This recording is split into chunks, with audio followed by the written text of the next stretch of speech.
Hello po sa inyong lahat mga ka-crypto. Ako po si Pinoy Crypto Trader at sa video na ito ay atin mo pag-uusapan ang aking technical analysis dito po kay GRT or the Graph.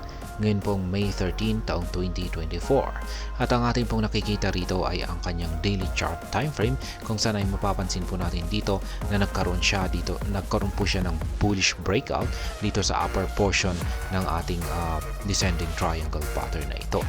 Yun nga lang at meron po kasing nakaharang na isang major resistance line sa itaas nito nung nagkaroon siya ng breakout at dito po bumangga at nauntog itong si The Graph at mukhang yan, dalawang beses niya po itong ginawang sinubukang akyatin at tagusin or basagin pero bigo po siya.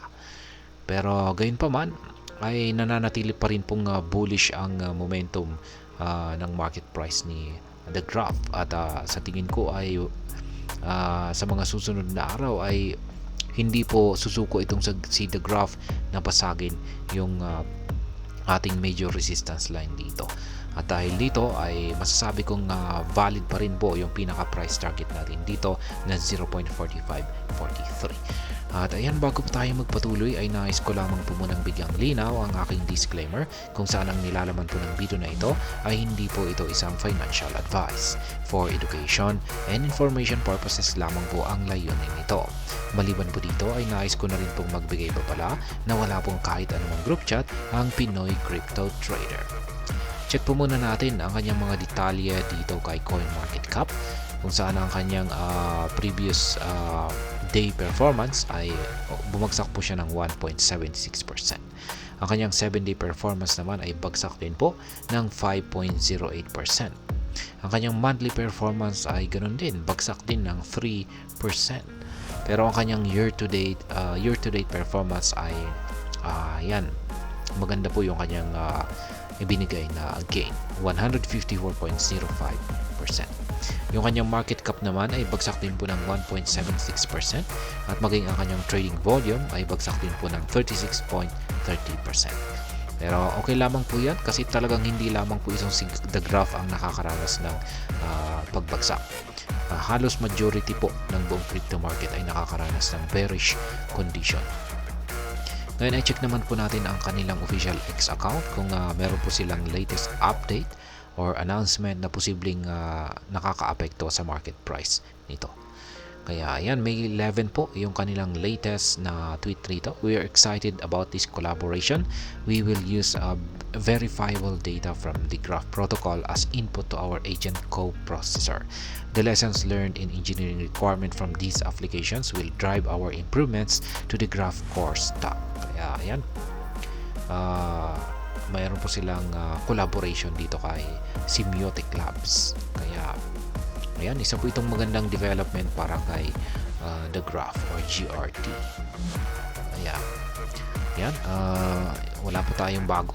Ngayon ay balikan na po natin ang pagti-technical analysis dito kay The Graph dito po sa kanyang daily chart time frame. At ayan, yung aking pinaka-price projection po dito na posibleng akyatin ni The Graph dulot po ng kanyang naranasang breakout dito sa upper portion ng ating triangle pattern na ito ay ang presyong 0.4543. Ayan, posible po niyang akyatin. Ayan, ang mataas na presyo na ito. Ayan, dulot po ng naganap na breakout dito. Kaso ang problema po kasi ay yung matibay na resistance line natin dito na 0.3019. Nung nakaranas po siya ng breakout dito noong mga May 4 or May 5 ay sinubukan po sana niyang umakyat. Kaso nandito na po kaagad, nakaharang na po kaagad yung ating major resistance line dito. Kaya ayan, naging sagabal po ito sa pag-angat sana nitong si The Graph. At yan, bumagsak po siya ulit dito para magkaroon ng retest dito sa upper portion ng ating triangle pattern na ito para magkaroon ng sapat na buwelo. At ayan, inakyat po niya ulit. Kaso hindi po niya ulit kinaya sa pangalawang pagkakataon na basagin ito. Kaya sa tingin ko ay hindi po siya susuko. Magkakaroon po ulit siya ng retest. Possible po na maaring dito Ayan, magkakaroon ulit siya ng retest at sa tingin ko ay susubukan niya ulit at maaring sa pagkakataon na ito ay baka mababasag niya ito at ayan, magpapatuloy po siya sa kanyang pag-angat sa presyo. Sapagkat yung ating signals naman po sa ating dalawang indicators ay ayan, mapapansin natin na ang ating Household indicator ay nananatiling kulay green. Ibig mong sabihin ay bullish po ang signal natin dito kay the graph. At ganun din po yung ating QQE mod indicators ibaba, mga kulay blue na QQE bars ang nabubuo. Ibig sabihin ay bullish na rin ang ating signal dito. Yun nga lang at mapapansin po natin na lumiliit yung kanyang mga sukat. Ibig pong sabihin ay kailangan po muna magkaroon ng retest para magkaroon po ulit ng isa pang buwelo.